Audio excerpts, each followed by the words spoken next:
This year's Cracked Kids banner features Blazing Blade. We got young alts for Rebecca, Eliwood, Hector, and a surprise duo of Mark and Lyn. Very fun banner, including a brand new inheritable armor special. We'll talk about everyone's stats and skills, plus discuss some general playstyles and builds. Let's get started. The 4-star focus unit for the banner is Young Rebecca. You can get her at 4-star or 5-star rarity, and she is maybe one of the most valuable units in the game currently if you want a certain skill. As a unit, Young Rebecca is a colorless infantry archer with 39 HP, 44 attack, 45 speed, 22 defense, and 33 resistance. She has a defense super boon, which isn't the worst option because Rebecca would like some extra physical protection to use her insane offensive stats. 45 attack, 45 speed is incredible, and it's on a 4-star focus unit. Speed power creep has kind of been ridiculous this year.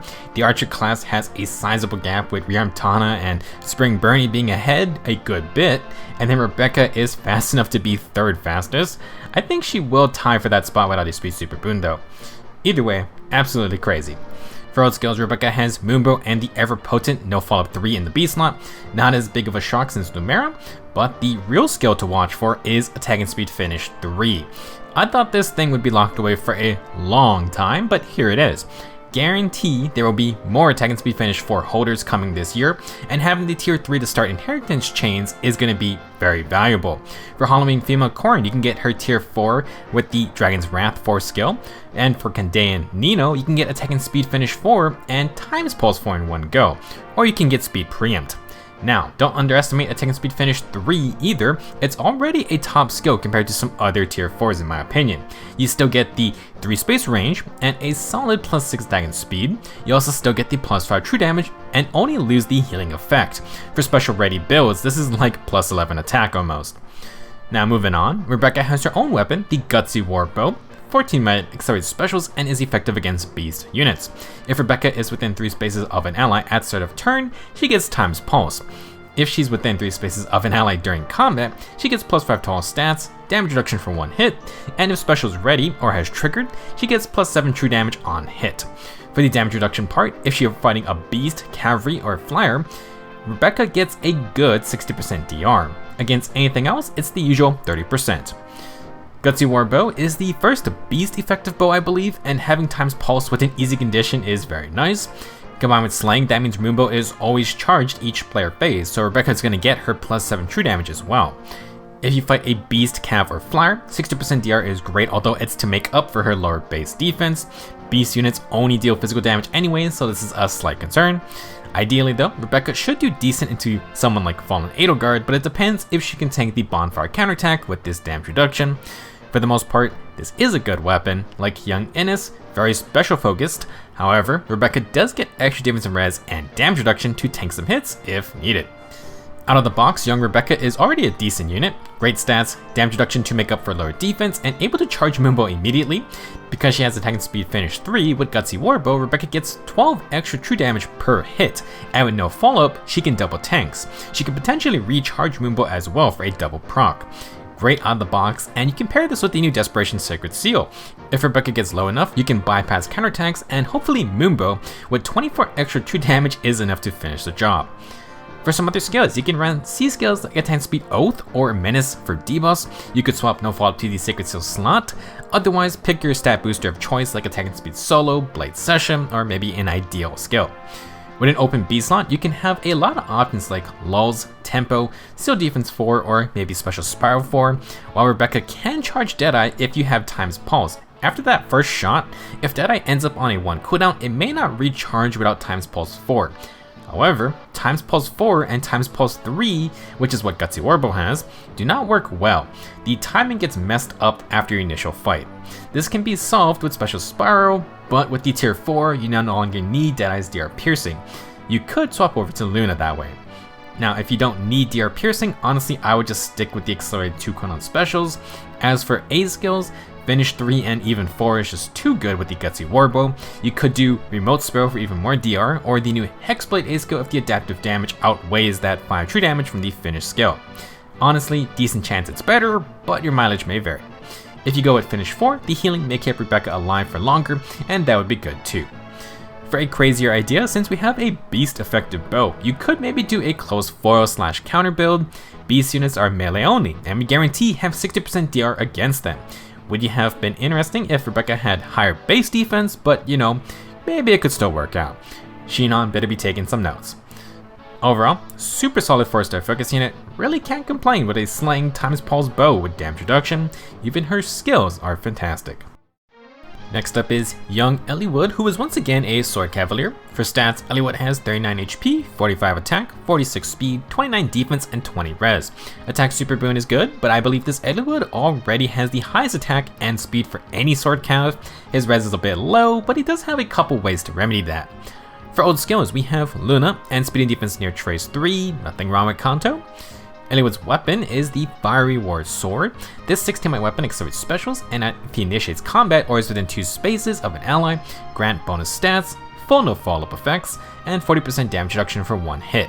The bonus stats are equal to the number of status effects active on Eliwood times 3, plus 5, and maxes out at plus 17 total. To reach this max, you need 4 status effects, and field buffs are not included. Eliwood can get 2 statuses with his kit, so automatically an easy plus 11 to all stats. Overall, very simple weapon for the most part. Accelerated specials, no follow-up, and damage reduction is always good to have. This Eliwood will get a unique C-skill called Inborn Idealism. It is basically his legendary alt's Vision of Arcadia C-skill with slight changes. At start of turn, if a dragon or beast ally is deployed on your team, grant plus 6 attack, speed, and defense, bonus doubler, and no panic to Eliwood and the highest attack ally for 1 turn. Compared to legendary Eliwood, young Eliwood only loses out on Kanto 1. Easy plus 6 field buffs to everything but res, and bonus doubler equate to plus 12 to those stats. You don't need to worry about panic, and Eliwood gives those buffs to your highest attack ally. You can pass it to multiple units if they all have that highest attack. The only catch is that you need a dragon or beast on your same team. This might be an issue for some, but you can make your teams beforehand, so don't need to worry about it in combat. There are some scary dragon army units who would love some easy buffs. For a new inheritable skill, Eliwood brings speed and defense clash 4. If unit or foe initiates combat after moving to a new space, then you get plus 6 speed and defense and bonus speed and defense for every space moved. If you move at least 2 spaces, you're also going to neutralize speed and defense debuffs. As always, clash skills include warping for spaces moved, so it works nicely with Wings of Mercy or the new Escape Route 4. Most units like attack and speed clash for pure offense, but if you got enough damage, then speed and defense is fine to survive physical hits better. For playstyles, young Eliwood is a pretty straightforward offensive cavalier with his legendary ults buffing support. You got accelerated specials, no follow-up, 40% damage reduction, and a whole lot of stats. With just Inborn Idealism, Eliwood already gets plus 23 attack, speed, and defense, and you got speed and defense clash plus the near trace debuffs as well. Lots of speed, good damage, and a good amount of physical bulk. For magical damage, he will get plus 11 res, and he still has the DR, but obviously not as much tanking potential. Eliwood is another good candidate for the new Desperation Sacred Seal. With no follow-up, Desperation's guaranteed to work if he outspeeds, and you're going to get Counter to Retreat as well. If you prefer a more offensive route or just want to run Gale Force, then you can instead use Heavy Blade for extra cooldown. For other skills, I don't feel you need any major changes. You could run an Attack and Speed A skill if you think Eliwood has enough defensive power. Attack and Speed Clash, Catch 4, or the new Hexblade could be fun. For B skills, Kanto's good, but if you want more combat potential, low speed and defense works, and you could run Wind or Water Sweep to double without getting hit back. Another defensive option is the Guard Sacred Seal.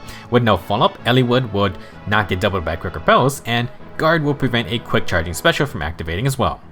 Really, the only thing Eliwood needs is that one beast or dragon ally. That's about it. Obviously, you also want to think about who will be getting all those field buffs and bonus doubler. If you want full buffing, bring a res buffer on your team, and Eliwood would also like those for himself. Our third problem child is going to be young Hector, who is once again an axe armored unit. Daily reminder, OG Hector still doesn't have it refined for his base armats. For Kid Hector, he will have 47 HP, 45 attack, 16 speed, 47 defense, and 41 resistance. Res Super Boon is excellent because this Hector can do some serious tanking. Not a lot else to say, min-max low speed, and that means everything else is quite high. For old skills, took about a month, but Vengeful Fighter 4 is back. Sometimes busted skills stay rare for like a year, sometimes they get spammed over and over. Speaking of busted, young Hector will also try his hand at tanking dual Crom with Divinity Res Far Save. No armor effective negation, but he brings a new skill to try and survive. For his weapon, Valiant War Axe has 16 might, accelerated specials, and if Hector has more than 25% HP, he inflicts -6 attack and defense on the foe, he inflicts guard on them, reduces every attack by 30%, and if Hector's within 3 spaces of an ally, he inflicts more attack debuffs. For the 30% DR, this does not work on area effect specials, and the extra attack debuff scales with the foe's max special cooldown value. The lower the value, the higher the attack debuffs. 1 cooldown specials inflict -10 attack, 4 cooldown specials inflict -4 attack. Generally speaking, not the most complex weapon, but very strong with an absurd amount of attack debuffs, super easy to use, and Hector gets an accelerated specials plus guard, which are both good perks. He also has 30% DR for all hits, so you need to pierce that no matter when you attack Hector. Now, Hector's been getting jealous of all the new distant counter skills out there, so for the second time, he's power creeping them with his own. Ostia's Heart has distant counter, and if the foe initiates or has more than 75% HP, inflict -8 attack and defense and restore 7 HP per hit. Jesus man, literally free debuffs and the guy gets healing too. With Valiant War Axe, this is basically always active -14 attack and defense, and you could potentially stack another -10 attack on top. Vengeful Fighter 4 also inflicts -4 attack, so yeah, you need like +20, 25 attack to break even. If you don't stop Hector's double, he also gets 14 HP, and pair him with one of those healing supports like Saline or the new Silk Refine for more healing. Now, the big talk of this banner is the new Armored Beacon special. First off, it is inheritable, so pay attention because you're gonna see this thing a lot potentially. Armored Beacon is a 3 cooldown special that boosts damage by 40% defense. Think of it like a weaker bonfire. However, it has a secondary effect. If the foe is ranged and the unit or the foe special is ready or has triggered in combat, reduce damage from the next attack by 40%. This 40% DR only works one time and does not affect area effect specials. The armed units who can inherit Armored Beacon include everyone except the armored healers. Not too surprising, but unfortunate. Now, this is huge news for ranged army units. Their far-safe tanking job has basically been stolen by melee distant counter users, and Hardy Fighter only made it worse. They got a potential tanking tool with Special Fighter's healing, but Armored Beacon's damage reduction is not affected by DR piercing effects. This is not like Vital Astra. Armored Beacon is more like Brave Violet's Divine Pulse.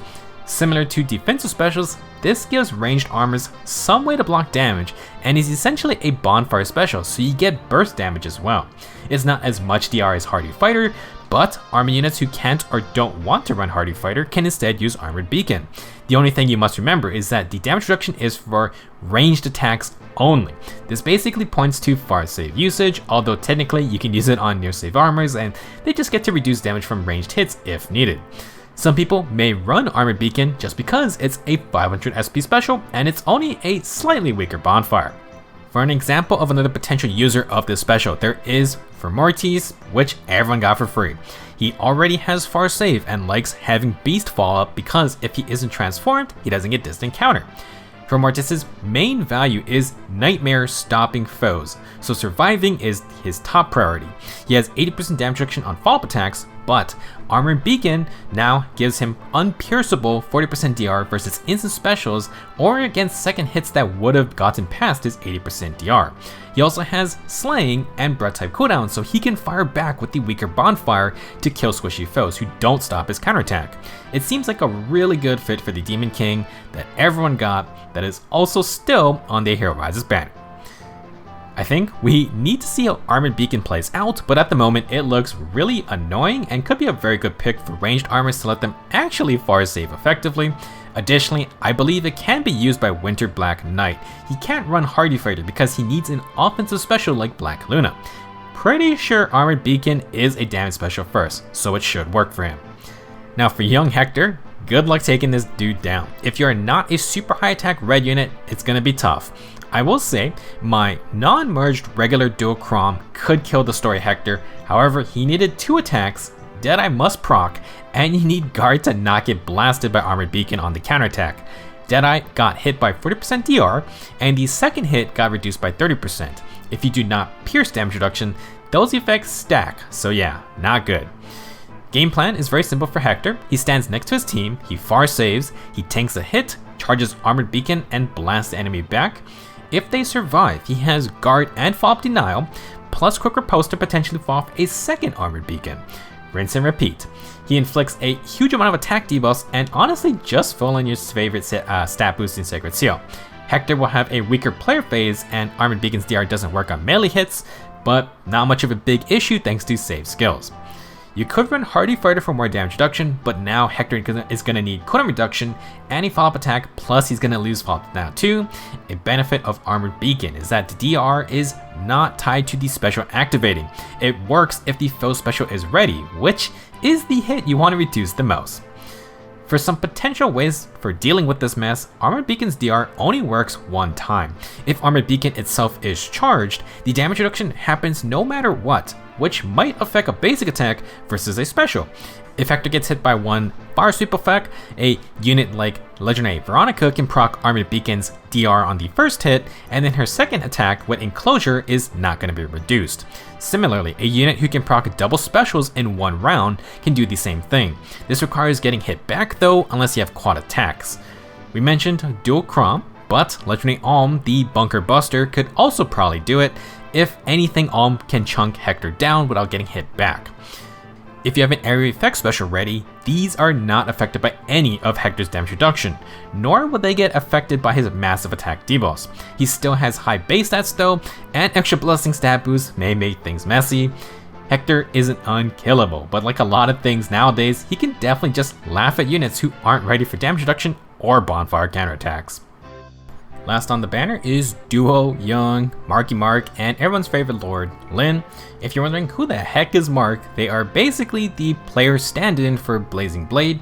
Technically, they are depicted in some of the game's artwork, but only like a small amount, and while Mark has an in-game spread on the map, he's not a playable unit like our other avatars. They don't even have dialogue, I think, and I guess would be closest to like Byleth as a silent character, but isn't really a protagonist. Either way, pretty crazy to see Mark and Faye in some capacity. As a unit, Duo Mark is a blue infantry mage with 40 HP, 44 attack, 27 speed, 20 defense, and 46 res. He has an attack super boon, and I believe ties Bastion for the highest possible res in the game. Visible resistance is very important to Mark's kit. He has some ways to get around this, awkward speed and low defense, but they definitely aren't exploitable. For old skills, Mark has Iceberg for some huge burst damage, and Remote Mirror makes a quick return, 10 more resistance, and a nice 30% DR. Mark then has Counter Control, which I kind of feel like has been getting pushed out very fast recently.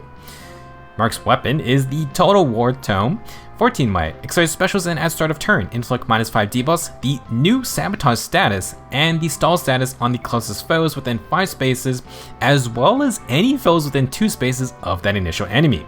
If Mark has more than 25% HP at the start of combat, he inflicts -5 to all stats, he gets a follow-up attack, and if a stat debuff is active on the foe or any foes within 2 spaces of that target, Mark will get no guard. Another debuffing tactician, oh boy. The Sabotage status is brand new and essentially is the same as Foe Penalty Doubler. It inflicts the same debuff on the target for each stat in combat, so if the foe gets hit by Mark's -5 debuffs to all stats, the Sabotage status inflicts -5 to all stats in combat for a total of -10.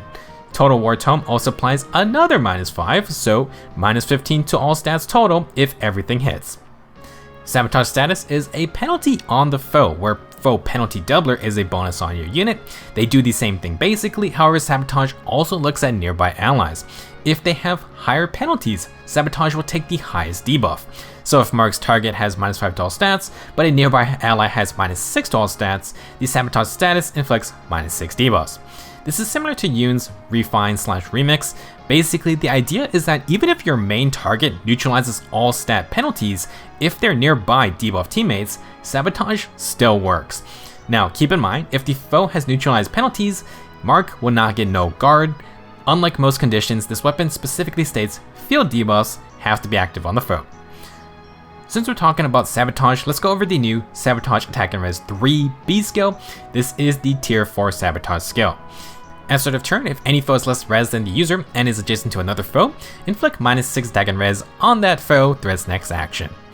Dual Sabotage, debuffs, easier res check, good stuff. Now, new to the skill is at start of combat, if foe has less res than the user, inflict more attack and res debuffs in combat.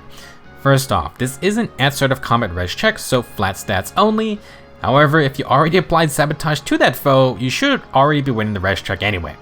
The debuff amount is 3, plus the highest penalty on each stat between the target and foes within 2 spaces, aka exact same mechanic as the new Sabotage status. What a surprise. So, minus 6 attack and res debuff equates to minus 6, plus the minus 3, so minus 9 attack and res in combat. In the perfect scenario, that's minus 15 attack and res. Let's say the main target didn't get hit by the on-field debuffs or neutralizes attack and res debuffs. Well, if they are next to teammates who did get hit by those, you still get minus 9 attack and res in combat. Pretty nasty stuff. Now for those looking to try this new skill, it only requires Sabotage Attack 3 or Sabotage Res 3.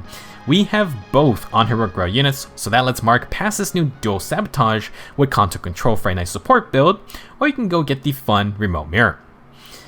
For Mark and Lyn's dual skill, Inflict Isolation, Guard, and Special Cooldown Count +2 on foes within 3 rows or 3 columns, centered on Mark. Great dual skill. On-demand isolation that can hit a whole bunch of enemies is deadly. It would be great in Aether Raids if the dual's Hindrance Tower isn't active. AoE Guard is also good and obviously +2 cooldown will uncharge specials, powerful to avoid things like Hardy Fighter or Shield Pulse defensive specials. But for lower cooldown specials with times pulse effects, those will recharge on the next turn. You gotta initiate on that turn to take advantage. I hope you like Legendary Robin because, oh boy, more debuffs. Let's do some math for duo Mark and Lyn. Total War Tome inflicts -5 on-field debuffs, the Sabotage status, and another -5 stats in combat. Sabotage Attack and Res 3 has its own Sabotage effect, and we aren't including the slightly higher Attack and Res debuff potential. Our 2 Sabotage effects both add an extra -5 debuffs which stack with the -5 on-field debuff and the -5 in-combat debuff. Sabotage Attack and Res 3 has a bonus -3 attack and res, so total we have -23 attack and resistance. For speed and defense, we get a sizable -15. The best part is that even if the main target neutralizes all debuffs, you still have a chance for -18 attack and res and -10 speed and defense, since Sabotage can use nearby enemies to leech off from. Another thing you can add to this equation is Foe Penalty Doubler. Sabotage status goes on the enemy. Foe Penalty Doubler goes on your units, but they do the same thing mostly and will stack. Add in buffs from Mark, maybe a cheeky bonus doubler skill, and well, that's a lot of numbers before we include other skills. For Mark's combat, you will have a free follow-up attack, accelerated specials, and no guard. If he doubles and gets hit back, Iceberg will proc. Remote Mirror adds more attack and res and 30% DR. Put in your favorite Sacred Seal stat booster. If you have the dual skill active, that's Guard and +2 special cooldown. For support, Mark has his debuffs, Sabotage status, Stall, Contour Control, and Isolation with the dual skill. Sorry, Legendary Yuri. Lots of power for your team though. If you don't need Contour Control, you could do a more team buff setup with Distant Guard or similar drive buffs, and obviously we have things like the new, or the newish, Infantry No Follow. If you want some damage, Special Spiral Force DR Piercing would be good with no guard, and Times Pulse can get things going faster. Attack and Res Oath 4 could also grant Warping to be annoying. If you want a more defensive setup, or A skill, then Unity or Finish 4 skills could work. Sabotage Attack and Res 3 works on either phase, so I think it's good to keep. You could run Still Water if you absolutely want to run those wedge checks for Sabotage. Guard 4 and Quick Riposte can give you damage reduction, but Mark already can get both of those things technically. If you want a pure magic damage tank, then Mystic Boost 4 can work for that. We do have a fun new healer coming for free, and Mark will be able to tank dragons with his insane res stat. Overall, if you want a team debuffer, then Mark is excellent. He brings Stall to keep units like Yuri in check, and Contour Control quite strong as well. If you want, or if you can use the dual skill, lots of value there as well. That'll be it for another crazy kids banner. Even if you don't care about the characters, there are some insane skills that look very fun. I can't wait to see Armored Beacon everywhere. Oh boy. For those not summoning, the Tempest Trials has already begun. You can get Little Lucius, and I think he's our first Heroic Grow healer to get a unique weapon. I think he's actually the only non-5-star healer to have his own weapon as well. So yeah, another win for this year's healer comeback. We'll talk about him in the next video. Thank you for watching, good luck summoning, and I will see you soon.